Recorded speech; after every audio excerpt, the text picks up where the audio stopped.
All right, I'd like to call this meeting to order. Can I have roll call, please, Mr. Karate? Sure. Mr. Accomando? Present. Ms. Ainello? Here. Mr. Laurentino? Present. Ms. Mahoney? Here. Mr. Quinn? He's here. Mr. Quinn? See him. You're on mute. Okay, I got him. How about that here? That's right. Ms. Robinson? Here. Ms. Roloff? Not here yet. Mr. Scherer? Here. Ms. Zottarelli? Here. Okay, can everybody please stand for the Pledge of Allegiance? I pledge allegiance to the flag Of the United States of America and to the and republic for which it stands one one nation, nation under God, under God, indivisible, indivisible, with liberty, with liberty and and justice justice for all. for all. Amen.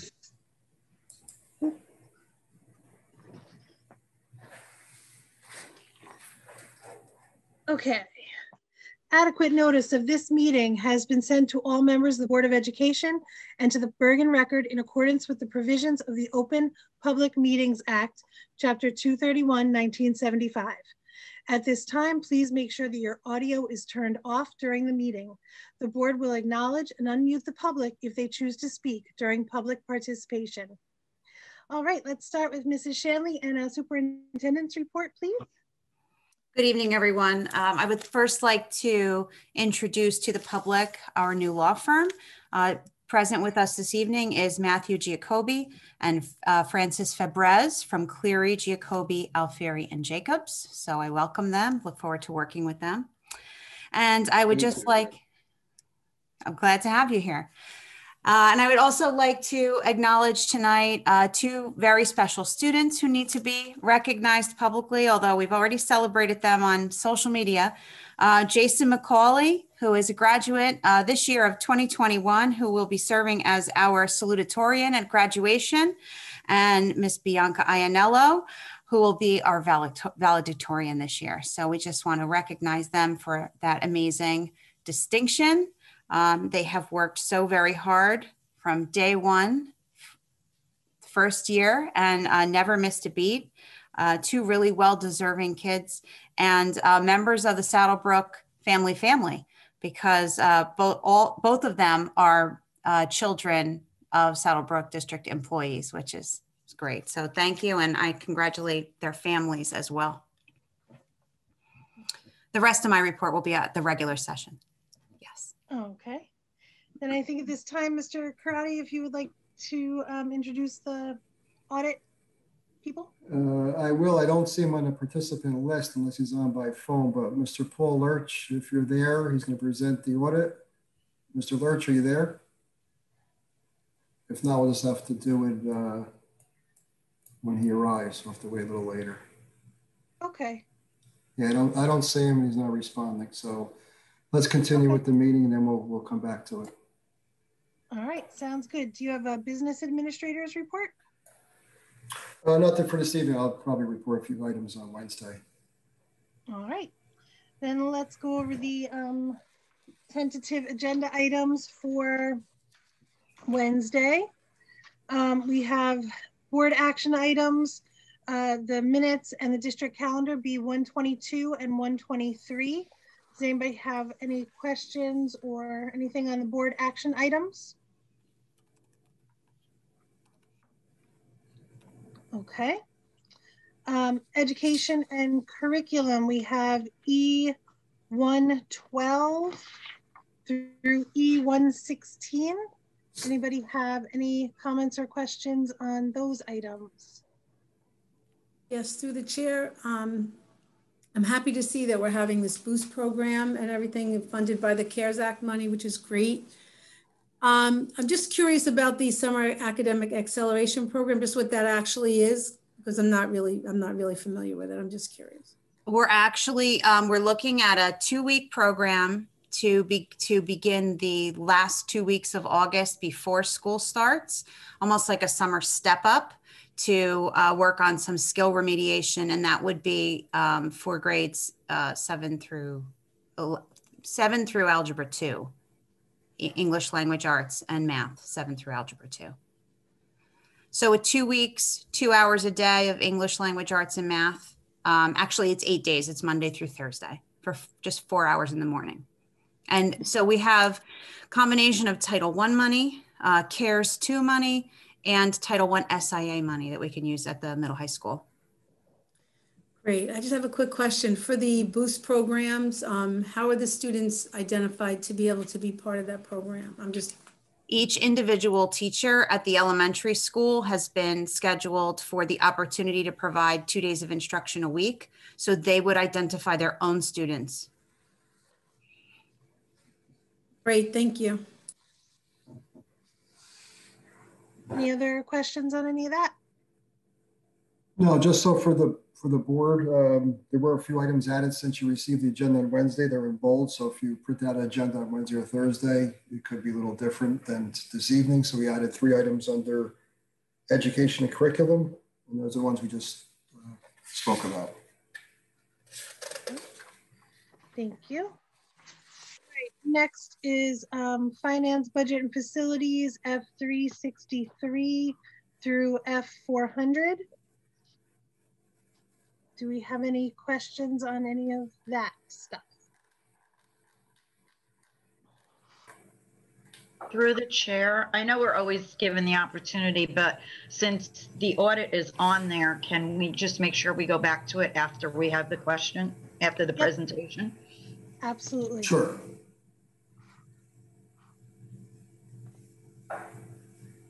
Okay. Moving on, I don't see any policies for this month, so we have negotiations. N14 and N15. Should I give my report tonight or Wednesday? Good question. I think we usually do it Wednesday, right? Or you can give okay, I'll give my report Wednesday. There's no problem. These are signed MOAs, correct? Yes. Yeah, you can give your report. Since they're signed, the negotiation's complete, you can give your report. all right. Well, wait, just the teacher assistants are not. It's just the final contract. Okay. Yeah, we did a little different because it was kind of got done last minute. So the agreed upon items are just incorporated all into the contract. Right. But the MOAs for both items are completed. For the administrator contract, yes. There was no signed MOA for the paraprofessionals. Okay.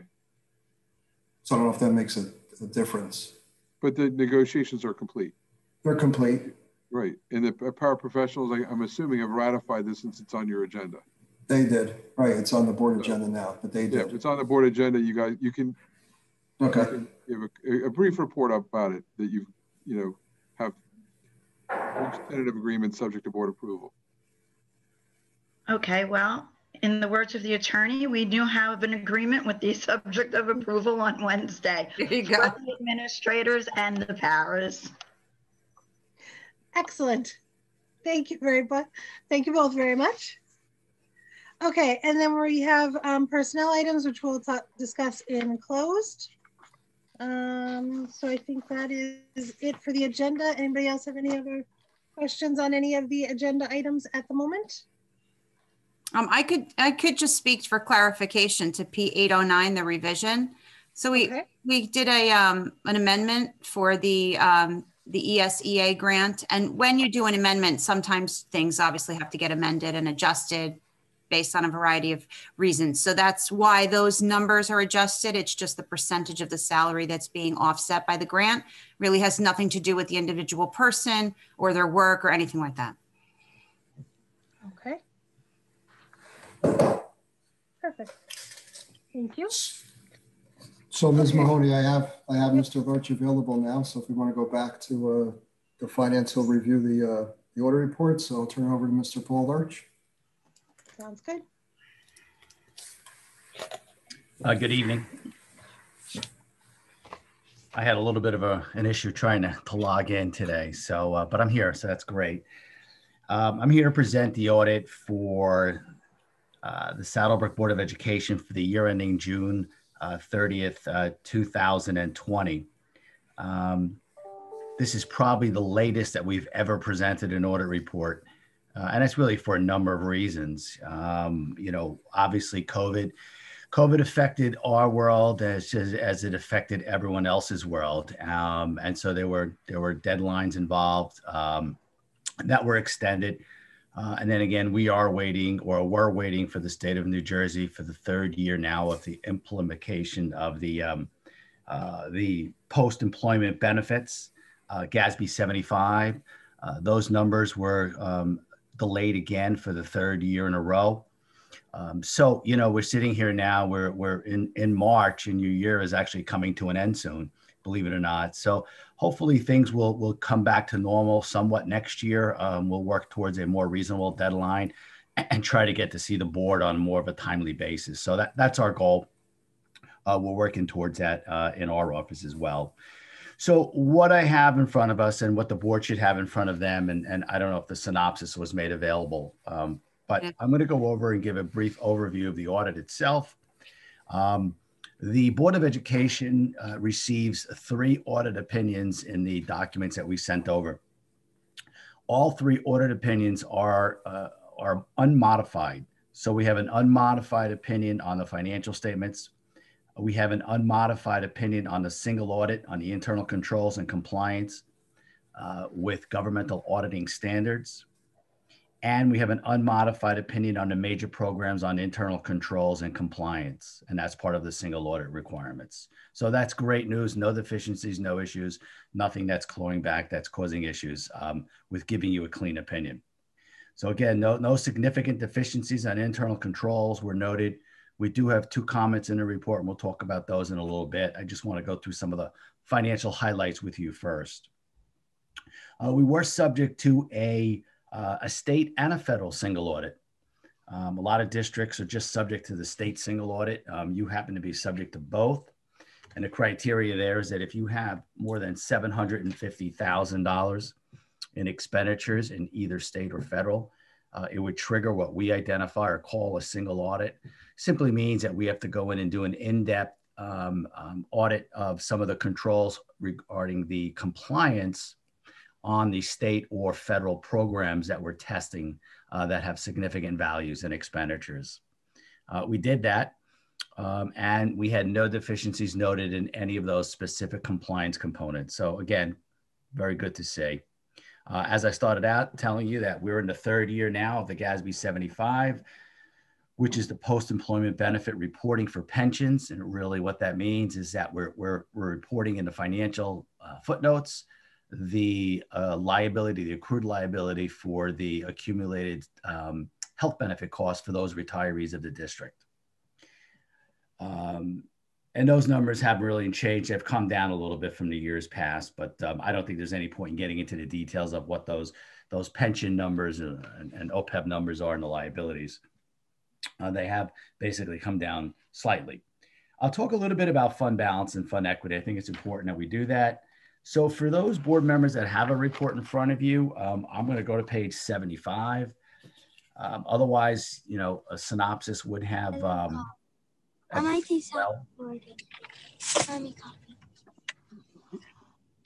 So on page 75, it's the budgetary comparison schedule. And really, this is the most important schedule for all the board members. This is your budget. So what you're looking at is you're looking at your operating budget. Starts out with revenues, and then it goes into the expenditure side of it, and ultimately comes into the fund equity side of it. So it's your budget. You're making modifications to your budget. What did you realize in revenue? What did you actually spend on expenditures? What happens to equity? So when I come down to the bottom under the actual column, for those of you looking on page 75, you can see that for the fiscal year ending June of 2020, fund balance increased by $784,949, which is excellent for you guys. And so we went from a fund balance of $769,000 to now a fund balance of $1,554,000, which is tremendous. And I really wanted to talk about that in a little bit. And I spent a little time in the office before I came to kind of go back, look at some of the history. I could tell you that the past 2 years when we presented, in 19 and 18, we were dramatically short of the maximum that you can keep in your excess surplus. So if you were to look at this exhibit here, and I'm going to work my way up from the bottom up anyway, and we could talk about it. So we have an unassigned fund balance now of $950,000. So really, what is that? The state lets you keep 2% of your expenditures in a rainy day fund. So that's your rainy day fund, and plus or minus some adjustments we always have. Well, in the past 2 years, we never even got to the maximum number that you were able to retain as a rainy day fund. Last year we were short by $469,000 of getting to that number. In 18, we were short $317,000 just to get to the maximum number that we can retain. This particular year, we're at the max. And on top of that, you had the ability by doing your board resolution in June that we also funded your capital reserve for the first time in many years again to the tune of $371,000. So in the previous 2 years, we never even got to the maximum number. This year, we actually got to the maximum number, and yet and on top of that, we still had another $371,000 that we put into capital reserve for future capital needs. So financially, it's really nice to see, and it's certainly a welcome news. And I think the board, you guys should feel very good about this. It's a great trend. Let's try to continue that as you move forward. So wonderful news. So if I go up that page, we have encumbrances here of 116,000. It just means that those are goods or services that were ordered yet not delivered or performed. So we set aside the money. It rolls into next year's budget. We have a maintenance reserve of $39,000. Last year it was 100. We used the whole 100 in the budget process. But what happened is if you don't use it all by statute, it has to come back into the reserve. So we're back at the $39,000. And then we have capital reserve, which I just talked to you about. And that is really tremendous because the capital reserve, we started out with 75,000. And like I said to you before, we had excess money over our 2% limitation of another $372,000. So we have $447,000. The maximum number that you can actually put in that by statute, believe it or not, is over 4 million. Okay. So, you're working your way towards some facility improvements, hopefully. And then we come up to this a minor item. This was the legally restricted when we had that separate spending question. Anytime you don't spend every dollar of that question, it gets reserved and it just goes back into equity. So that's fund balance, that's fund equity. I don't know if anybody has any questions on that particular piece of it. But I do want to just touch upon for 1 second here. I won't spend a lot of time just to go over what I identified in the audit report as community school, but really it's transpired from a community school to more of a before and after school program. So that program, you had about $130,000 in revenue. We lost about $8,000 for the year. I know COVID absolutely played a component in that program as well. But we still have a sizable total equity. And that's page 24, if you have the report, of $369,000. And I spoke to Ray about it, and we've talked about this over the years on how to deal with those excess proceeds. So, you can either spend it for program specific or some other fashion to whittle that number down. The number got that big because we were running, and you guys were running a community school program. Now with the before and after school program, it's not the same type of equity component that's remaining. Does anybody have any questions on that particular piece? If not. So Paul, one item we were going to inform the board, it's on one of the action items on the agenda, was to clearing up the old receivables from prior years, $19,350. And then what would be left is unrestricted fund equity that we would look to do probably a future project. use that to fund probably air condition the Franklin and Smith schools, to use those monies up. So then all three, yeah, what did I say, Gym. cafeteria? No, just the school. Oh, yeah, not the school, just the gym. Just the gym, right? Yeah. Right. So we did go out for bid for that, but it was a lot more than we had. So then we could use that money to fund a portion of it. So. Okay. I mean, it's one of the good problems that you could have, right? We're sitting here with some equity and we're like, well, how do we whittle that down? So I think you just use your imagination. It's got to be specifically for that program. At the end of the day, if we can't come up with a use of it, you will have the ability, if you needed to transfer that money back into the general operating fund at some point. But I would attempt to try to use it for the program expense. Okay. So I'm going to go into the smaller of the two reports, and that's the management report. So it's the management report on the administrative findings on financial compliance and performance. Overall, I will say, of course, there was no evidence of fraud or any illegal acts. And that's the first thing I'd like to just get out of the way. We have 2 comments in here. Okay, that's it. The very first comment deals with an accounting type of item here.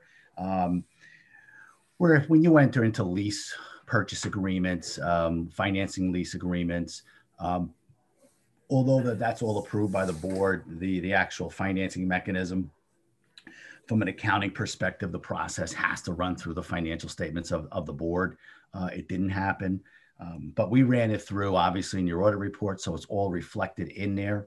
Raymond's aware of this. I think this was another one of these COVID things that kind of got away. It's just something that, as we look at from the accounting perspective, that those transactions and the records have to be recorded through. But like I said to you, your financial statements absolutely report those financial transactions. And the last comment deals with stuff that we typically see in almost every single Board of Education, and that deals with student activities. Just very tough to get around student activities. This is the typical stuff that happens. We go in and we test the revenue cycle. We also test the disbursement cycle. And the revenue cycle, we're looking to make sure that we can prove that the monies that were actually collected or being deposited and that there's a trail and that we're safeguarding assets. And really safeguarding assets is important when we're talking about cash, not as much as when we're talking about checks. And we like to see that the deposits are being made timely.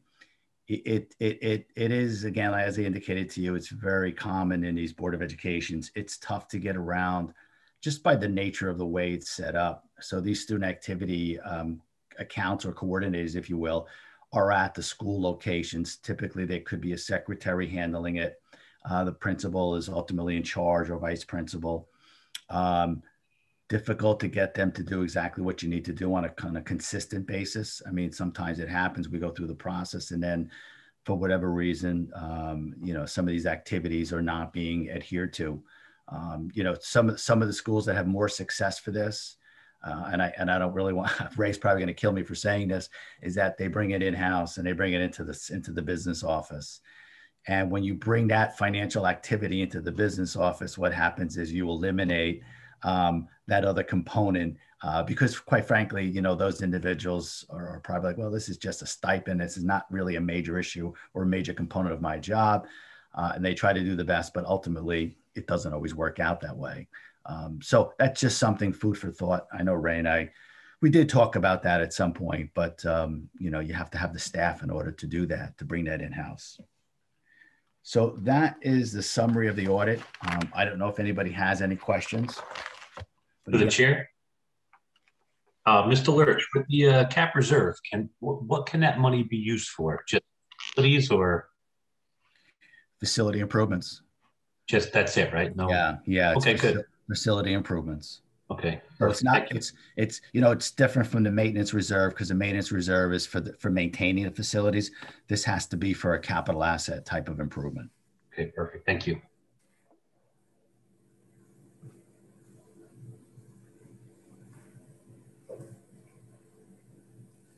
Anybody else questions? All right. Thank you so much, Mr. Lurch. Thank you. And I'd be remiss if I didn't say that something that you guys already know as a group, that you're in capable hands. Obviously, Raymond's doing a terrific job, the administrative office from top to bottom. So I think that the Board of Education should be very proud of the job that they're doing. And it's all about continuity, right? Find somebody who's capable and qualified, keep them in any walk of life, right? It's just common sense. So you're doing a great job. Thank you. Absolutely. Thank you. Thank you so much. And thank you, Ray, for all of your work and keeping all our books going strong. Yeah, thank you. It was 1920 was a tough year. We ended with COVID, but it was also I was short in the payroll office, so I'm actually lucky to escape with only 2 audit comments. I'm very happy with that, and I said they did a great job, and we'll move forward from that with this year almost closing up. So on the agenda is the acceptance of the audit report, the corrective action plan for those 2 comments. So in a management report, so they'll be on for Wednesday. If any subsequent comments come up after that, just please ask me. Okay, thank you. Thank you. Right. Thank you, Mr. Lurch. Good night, everyone. Bye-bye. Good night, Paul. Take care. Thank you.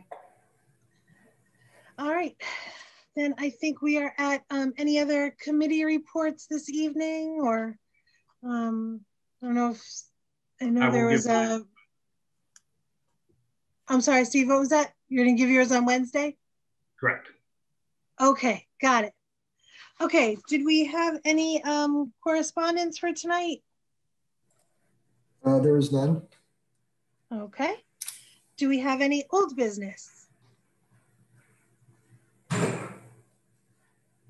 Okay.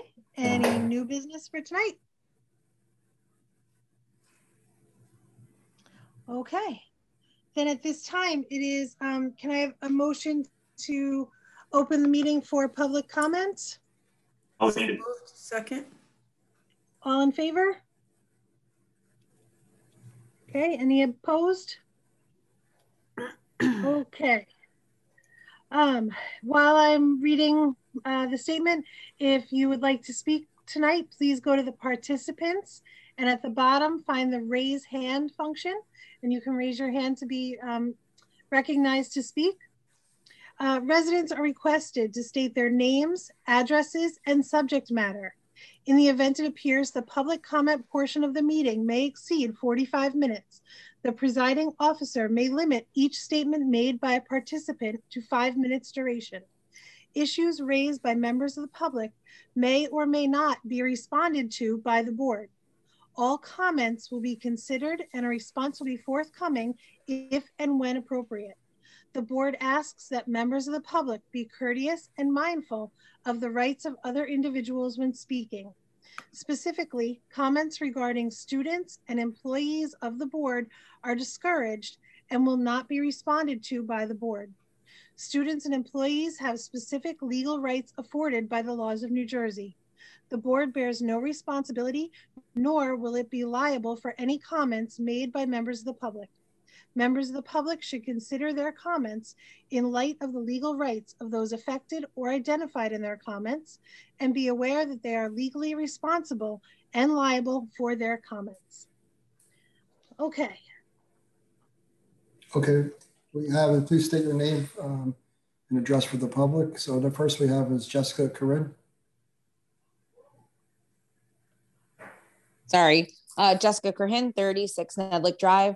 I'm just curious of why on the agenda for Wednesday that the schedule for next year is not on it. And if that is going to be like, is that going to be coming up, or if we have an issue with the schedule coming up, because I'd like to start to know what's going on for next year's schedule. And I know that it was on there and it had to be taken off. And I just don't understand why we have not touched base on a schedule for next school year yet. So thank you. Thank you. Are you asking about the calendar? Yes, the calendar. Yes. Okay. I'm sorry. I said schedule. No, I apologize. that's okay. I'm sorry. Just clarifying. No, that's okay. Thank you. Okay, next we have Jerry Taylor. Good evening, everyone. Through the chair, this is for our new attorney. I got a question. I looked through the agenda and I don't see any reference with the superintendent's contract, which is coming up. It is my understanding, and correct me if I'm wrong, but if this is not voted by the deadline, does it automatically mean that she gets renewed if there's no vote taken? Well, I'm not going to comment on a specific employee. As the chair indicated, it's inappropriate to comment on a specific employee. The law under 18A for all superintendents is there's a notice provision, and if a board fails to exercise the notice provision, whatever set forth in a particular contract, the contract automatically renews for the same term as the prior contract. So that's standard law through every superintendent contract in all 500 and I believe 65 school districts in New Jersey. Okay, all right. And also for the superintendent, just want to know in reference to having an in-person meeting versus a Zoom meeting, I understand that with the social protocols and the distancing and everything else, I put this up to Mrs. Mahoney, and she told me that with the distancing, and it'd be more stress on the custodial staff to clean the auditorium. But then I find out that they're having the play in the auditorium. So if the students could be in school and they could practice the play, why can't we have an in-person meeting? I'll be waiting for an answer. Thank you. Thank you. Next we have Mr. Maniscalco. Good evening, James Maniscalco, 20 Dana Way. Can you hear me? Yes. Yes. Okay. All right. First question I have for you. I got the information on the attorney fees over the last few years, and I'm just trying to figure out. We started in 2017 with $57,000, 2018 with $70,000, 2019 with $105,000, and 2020 with $80,000, and we ended billing in July. So my question to you is now we have a new firm that's because it costs us $30 more an hour. When is this going to stop going up? In the last 4 years, it's gone up from $57,000 to $105,000, and we're not done with 2020 billing yet. So my taxes are going up enough. We need to figure out how we're going to stop these fees from going literally doubling in 4 years. It doesn't have to do with anything with inflation, I can tell you that. And now we're paying $30 more an hour for an attorney. I'm a little concerned that, by next year, our fees are going to be $150,000 for an attorney, and we need to figure out how we can adjust that. Second item I have is transportation. The policy 8600 that was updated in November 20th, 2019. I'm wondering why it was changed, because from what I see is when we changed this policy, that's what caused it to go away now. If we wouldn't have changed the policy back in 2019, we'd still have the transportation. So I'm not sure who or why we changed it back then. What was the reasoning why they changed the policy? But the fact that they changed it is a little suspicious to me, that we changed it and all of a sudden now it comes to, they come out with new laws and now transportation goes away. So it affects all the people in busing. We've had this conversation many times. I'm just wondering why back then it was changed. There's got to be a reason why we changed it to make it go away, because that's what we basically did. And then the last item I had was talking about, I won't mention titles, but when contracts are up, are we not going out for solicitation for replacements, or we're just going to renew contracts and that's it? We're going to look at somebody's contract and say, okay, well, that's what they want. This is the value they want, and we're going to approve it and say okay, and not go out and say, let's go out and get free. Let's put an RFP out and ask for and look for people. Just because people think things are going well, I think the students, the public, the taxpayers need a chance to at least know that the board is working hard on looking at where our costs are going and getting the right staff. renewing contracts, I think, in certain positions need to be relooked at. And we shouldn't just be renewing contracts. There's plenty of people out there that, you know, maybe looking for a job. Maybe somebody else is out there that's better. Maybe somebody out there is, you know, more cost effective to our budget. Again, it comes down to affecting our tax dollars. I know we definitely want the school to run well, but it is cost effective with that. So I think we need to think about that when we're looking at contracts. And that's all I have to say. Thank you. Thank you. Thank you. Next, we have Sarah Carberry. Hi, I just also wanted to bring up something I didn't see on the agendas for today or Wednesday is the survey that was given to the parents. I just am curious if there's a timeline on when the results will be distributed or when that will start affecting any sort of decisions made by the board. I'm sorry, could you state your name and address, please, for the record? Well, you That's said right. my name. I know. Sarah Carberry, 81 Southwest Wing. Thank you. Okay, next we have Tracy Sullivan. Good evening, Tracy Sullivan, 180 Nettles Drive. I also wanted to inquire about the survey that was sent out to parents and was wondering if the board was considering a full day option at all. I don't recall and don't believe that anything about returning to full day at all was mentioned, and was wondering if the board was considering at all full days. Thank you. Okay, thank you. Next is Lisa Rhodes. Hi, Lisa Rhodes, 75 Oxford Avenue in Saddlebrook. I again am wondering about the survey results and when they will be released. I'm also wondering when the parents are going to be notified of a plan, if there is one, for adding more days. While I understand we are in the high orange, I feel that we should understand your benchmarks for adding more days. We don't know what, are you looking at going to moderate COVID? Are you looking at a % vaccination of teachers? Is anything being done to assist the teachers with vaccination appointments? Are you working with the Saddlebrook Board of Health to assist them if they are having trouble securing a vaccine appointment? I'm also wondering when your goal is to notify us for the school year for next year, 2021 to 22, so that if you do not plan to reopen for more in-person days, it's not a last minute end of August notification. As parents, we deserve to have enough time so that if you do not decide to open to full in-student days, that we have time to make alternate arrangements for private school. I do not believe that we should be forced to look at private schools that are offering more days. I think we have to really understand, why is the school not reopening?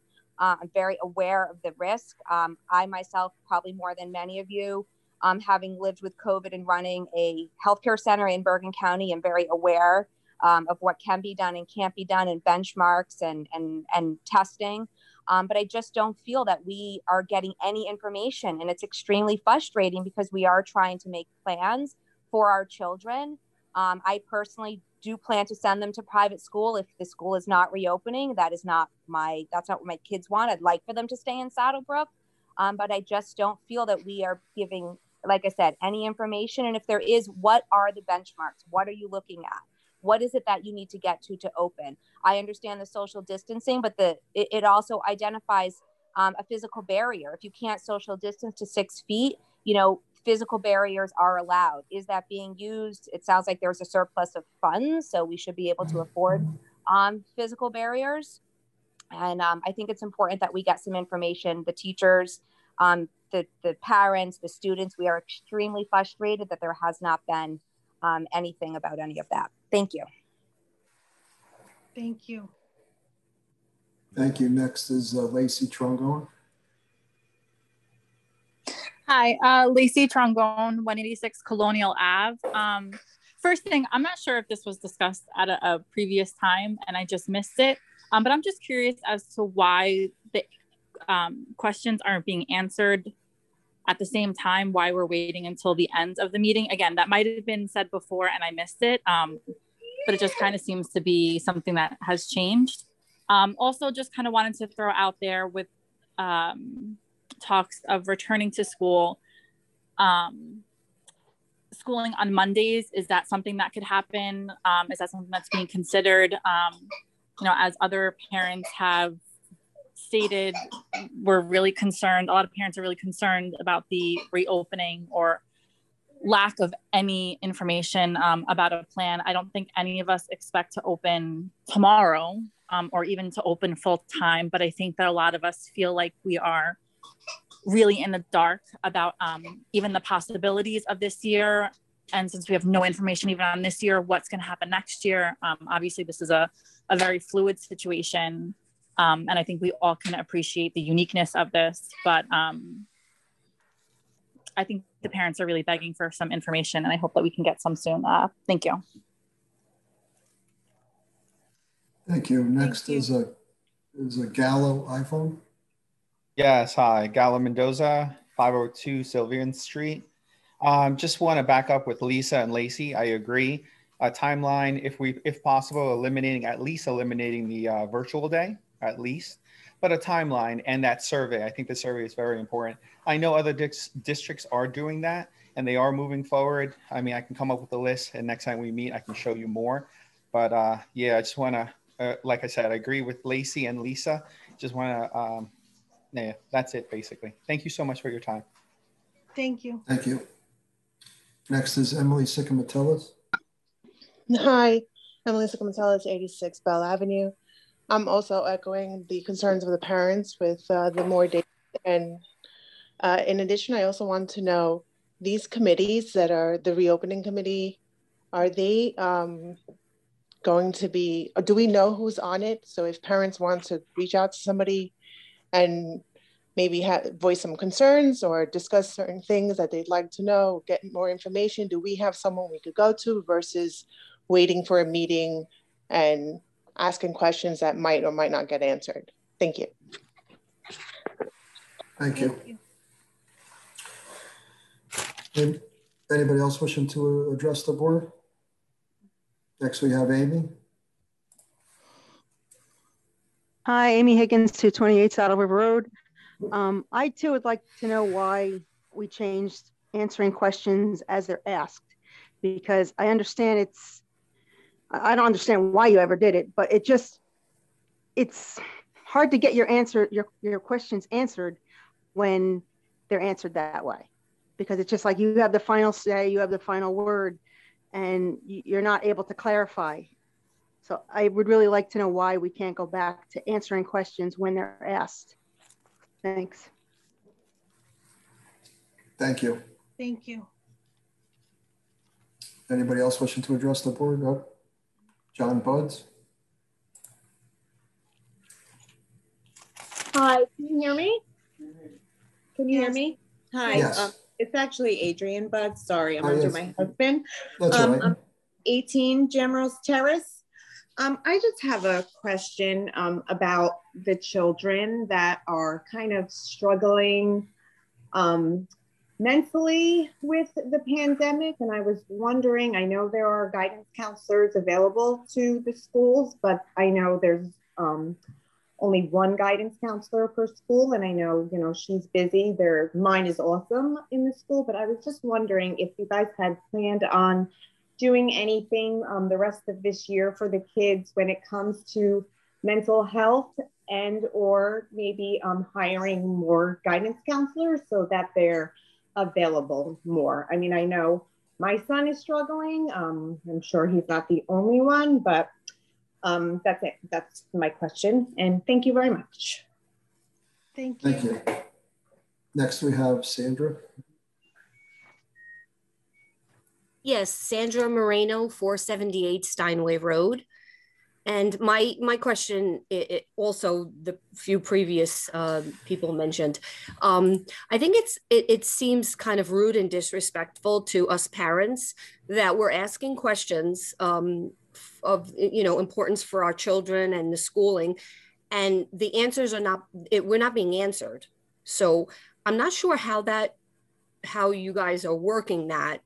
But we as parents, taxpayers, and you know, we put our children in the school district with you, we deserve answers. So, I mean, I'm not sure how, or are any of these questions going to be answered? Because I'm very concerned about, you know, the scheduling and you know, these kids need to go back safely to school. So at the least, I'm hoping you have some sort of plan in place for September. But as many or all of the parents said previously before me, there's no plan, or we haven't been given any information, and you guys are not answering questions.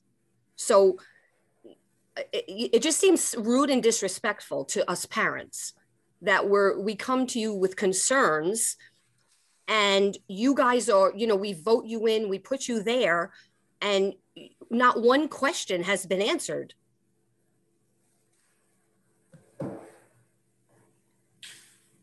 Thank you. Next, we'll have Jessica Corinne. Okay, that makes sense. Yeah, thanks. Hi, Jessica Corinne, 36 Netherlands Drive. I actually don't know if this might be a question I'm not even allowed to know the answer to, but I was a little confused when we were speaking about the budget. Now, the surplus of money that can go towards, and again, I may be saying it incorrectly, is that to upgrade the facilities, correct? I'm sorry. Are you allowed to answer me when I'm asking the question? I just want to know if I'm saying it correctly so that I'm not. For capital projects. The capital projects, right? Mm-hmm. Can that go towards something to upgrade the schools for getting the kids back into school? That's my question. For, like, if we have the surplus extras, can we use that for making the schools available for the kids to go more days? Thank you.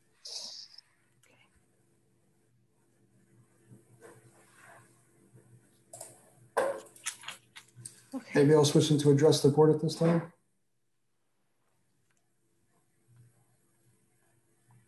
Emily Sigmund-Tellis?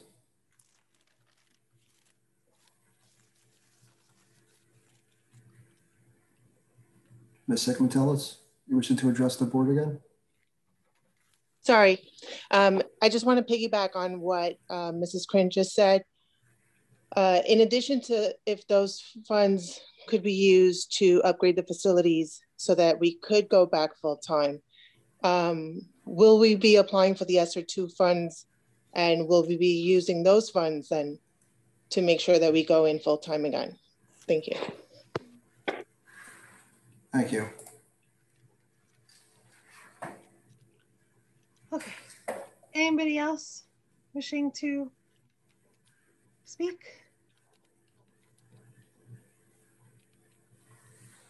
Okay. Can I have a motion to close the meeting for public comment? Motion. So moved. Second. All in favor? Aye. Okay, any opposed? Okay, so now we can address some of your comments. Mr. Shanley, do you want to start? I'll do the very best I can. Okay. Mr. Mahoney or Mr. Giacobbe, you can certainly jump in on this point, but I just wanted to respond to why we don't answer questions during public comment period. So it's public comment period. It is not public question and answer period. However, if any of you were to reach out to me directly or to Mr. Karate directly looking for an answer, we would be able to provide you an answer, and a thorough one, via email or phone, etc.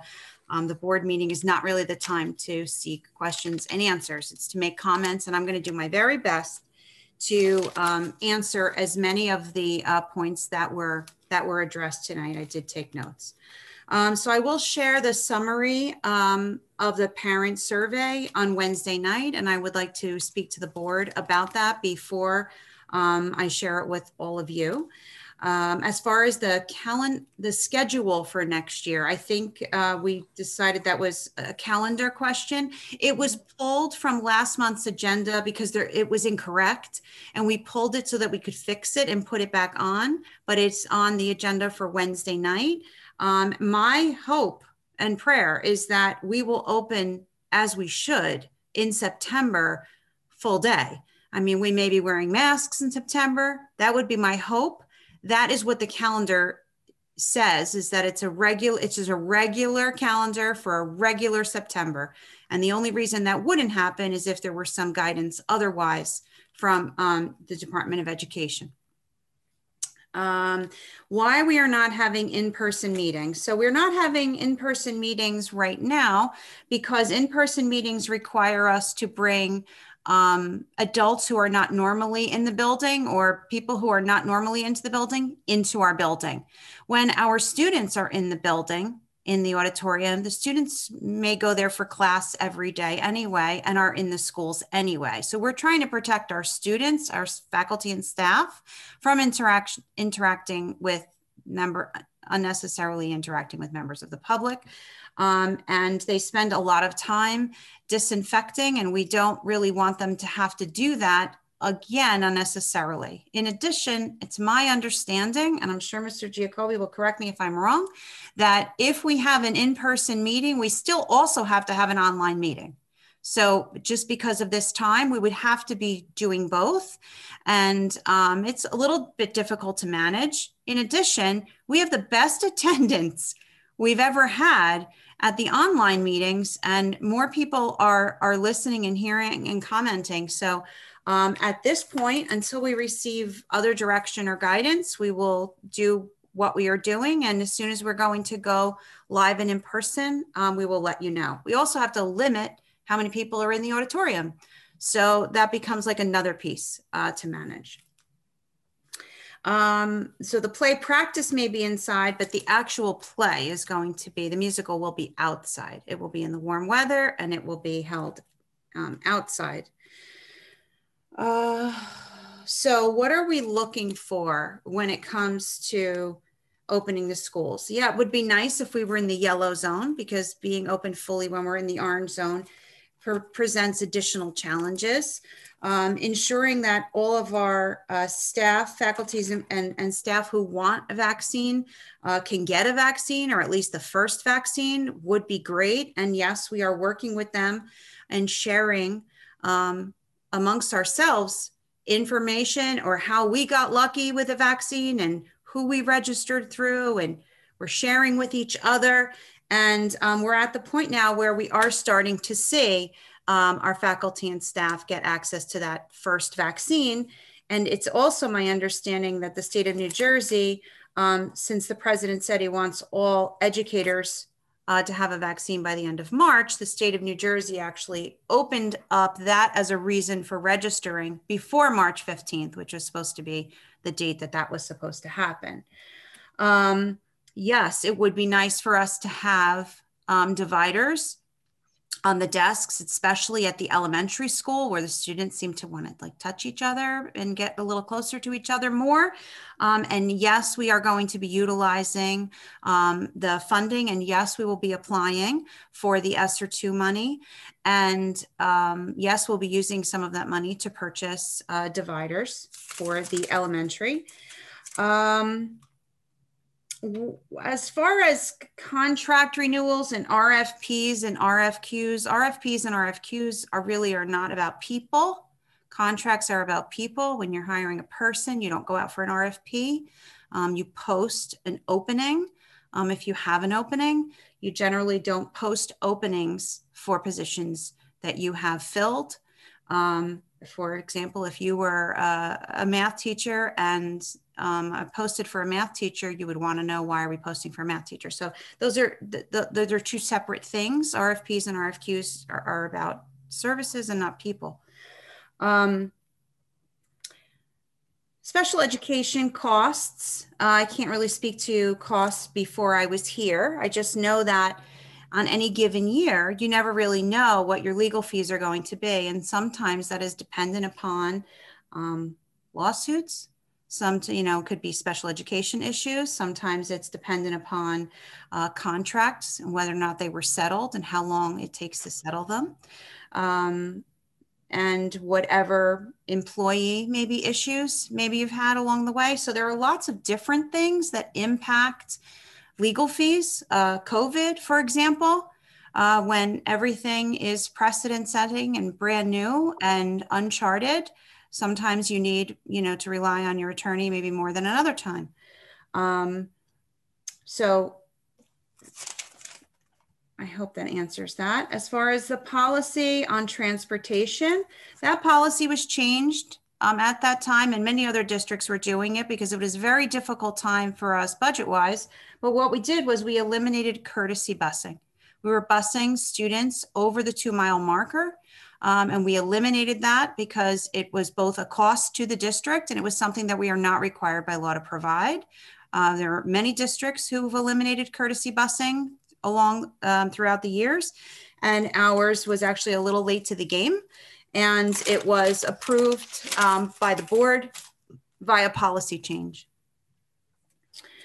Mental health questions. Yes, with the ESSER funds, there is actually funding within that grant. It is an entitlement grant, but you do have to apply for mental health. And so we actually are reaching out to some local service providers in the area to see what kind of mental health supports we could get in addition to the ones that we already have. And we will be looking into that because we understand that that is important for the children. Let's see. Did I say, I said over 2 miles? Under 2 miles. So we don't, sorry, we do not bus students under 2 miles. I apologize. Only for over 2 miles and over 2.5 miles at the high school. Capital projects. The money for capital projects is not something we need to bring the students back to school. We actually don't need money to bring the students back to school outside of purchasing more dividers. What we need is a safer environment. And I did put it in my letter to families yesterday, but for those of you who maybe just didn't read that far down, I can understand, you know, letters are long and half the time you're just like, this doesn't pertain to me, I stop reading. I do the same thing. But let me share with you what I shared in that letter. And that is that after weeks of decline, a few weeks after Christmas, there was weeks of decline. The state is now seeing increases in cases. And the week of February 25th through March 3rd was a big increase. And it was something that we realized here in this district. We have seen our total active cases. Now they look at a 2-week period, hit an all-time cumulative high of 32 live active faculty, students, and staff who tested positive, with more than 100 people in our district who have been identified as close contacts and have been required to quarantine during that time. And right now, our middle school and high school is closed through the 17th and will reopen on the 18th because of too many live cases.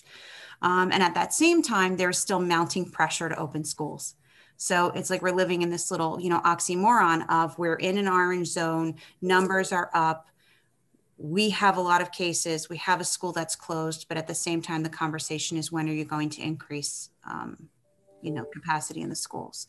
So what would we like to see? We'd like to see teachers with more vaccinations. And I don't think that there is a hard and fast measure, okay? It's a compilation of a lot of things.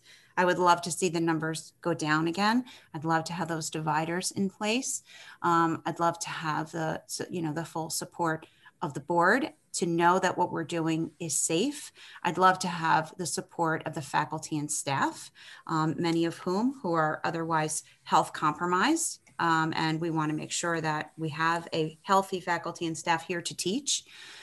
This week, we welcomed another group of remote learners into the live classroom setting, brought more students from the remote setting back into the classroom, which is great. And I hope that we will see, you know, changes in the next few weeks. I will be talking to the board this evening about how we might like to proceed after spring break, whether or not we need to shut down at all for go virtual for a week or two, because we have quite a few families who have indicated that they plan on traveling for spring break. Like I said, there's no hard and fast rule as to what needs to happen. We just need to be in a better position than we are right this minute. So I'm hoping that in the next week or so, you know, we will see those improvements. But I need to tell you this, and that is as of today, we have 3 more cases. 2 at Smith School and 1 at the middle school, high school. So it's important to know that the 2 at Smith School were not in school while they were contagious. so we don't have to quarantine anybody else at Smith. It doesn't add to their current numbers to result in a shutdown. So we're fortunate. And the case at the middle high school, we're closed. So it's really not we don't have to contact trace for that one. Okay. That is I think that's it. Thank you, Mrs. Mahoney. I think that covered most of my notes as well. Okay. Okay. At this time, I believe we are going to be adjourning this meeting. Oh, I'm sorry, Mrs. Robinson, you have a question? Yeah, no, I don't have a question through the chair, just that to explain to the public why we wait. I know Ms. Shanley did, but when did we start this again? I just want to know the time frame. We used to do it, then we stopped doing it, then we started to do it again. So it was a suggestion from the attorney, right. In all honesty, both Francis and I, we represent a number of public entities, boards, towns, etc., and it's the same recommendation that I'd make. It's it's not a back and forth. It's public comment. Your meeting is open with the Open Public Meeting Act. Your meeting is open to the public, so the public can watch what you do, see your agenda, raise issues, and then generally what happens is after public comment is closed, you will have the superintendent or the chair respond to the questions. And for example, tonight, there was 3 or 4 questions on the survey.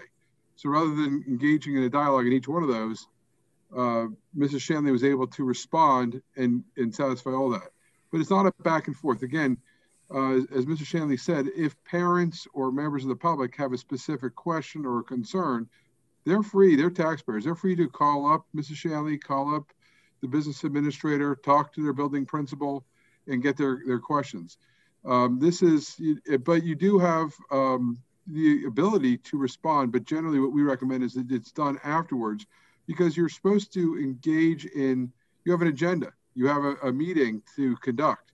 And if you get into a back and forth dialogue, it actually takes away from other people's ability to comment. It might shorten the other people's ability to join in.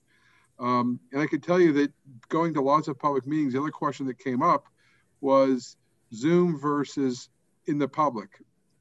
And I can tell you that if you were to do it purely in the public, have a public meeting and not have hybrid, you can do that. The problem is that very few people come out. And I can tell you that the few places early on that were trying to do a hybrid where they had a Zoom and a public portion, it becomes frankly kind of a technological disaster, because there's lots of feedback. It's difficult to have a computer for all of the members of the board where they're participating over Zoom and in a public meeting. So I think right now, and I think what Mrs. Shanley also indicated was the situation is that if you had a dedicated gigantic auditorium where kids weren't going into and students weren't going to be there the next morning, you could do that. The problem is that you are using your school. So kids and staff are going in and out, and you're trying to minimize the number of people that are coming in. As we all know, COVID is spread by particles from air. So that's why there's hand sanitizers. You go into grocery stores, they sanitize your grocery carts. So I think that it's the type of thing where I've seen public participation far greater in the Zoom format than I've ever seen in any public in-person meeting. And so until people are probably more vaccinated, you have it more widespread, and I'm seeing that pick up a bit now. You will return to public, you will return to full day schools, all that will happen. But again, you're trying to balance the safety of the staff and the students. And as you know, none of the students are vaccinated. There's not even a vaccine for students yet. So it is incumbent that you take steps to make sure that the kids who aren't vaccinated, remain as safe as possible. So those would be my comments, is that I think that having a back and forth dialogue during public comment, it's known as public comment, not public debate. And I'd recommend that you keep doing it the way you're doing it. All right. Thank you. Thanks. For the chair, as practice, but we did give the community an opportunity to speak as a courtesy, as respect. We let them give their opinion and we gave ours. And then I guess that's just what they're looking for. Why did I can't speak to you why it changed. I can tell you that my practice in literally. No, I know, but I'm just saying that's what they're probably questioning. Yeah, but But I also think that the purpose of a public meeting is you're supposed to be conducting public business. And I think that when you start having the back and forth dialogue, it detracts from your ability to conduct public business, where the public can sit and watch and witness what the business you're doing, what you're voting on, listening to your auditor, listening to Mrs. Shanley. You know, Mrs. Shanley is the chief school administrator, and she's the person who's best able to answer all these questions. When you're reopening, what she and the administrative team look at in terms of COVID. So I can't speak for your past practice. I know that certain districts have done it.